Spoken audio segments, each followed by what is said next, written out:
Seorang polisi di Peru diskors setelah ketahuan berciuman dengan perempuan yang harusnya dia tilang karena melanggar protokol pencegahan COVID-19. Dalam video yang kemudian viral, tampak si penegak hukum mencium bibir seorang wanita berambut coklat yang meminta tilang diganti dengan pelukan. Petugas yang tak disebutkan identitasnya itu langsung dibekukan dari pekerjaannya dengan penyelidikan digelar oleh otoritas di Ibu Kota Lima. Adalah televisi lokal yang mengakhiri karir si polisi karena menayangkan adegan dia mencium si perempuan yang ditilangnya.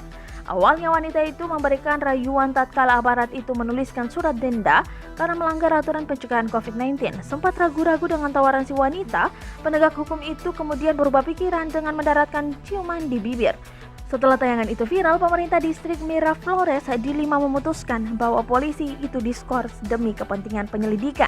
Seperti dilansir dari Daily Mail, Kamis 18 Februari 2021, banyak tuduhan kriminal yang dilayangkan. Di antaranya perempuan itu sudah melecehkan aturan pembatasan sosial, kemudian si aparat juga membiarkannya.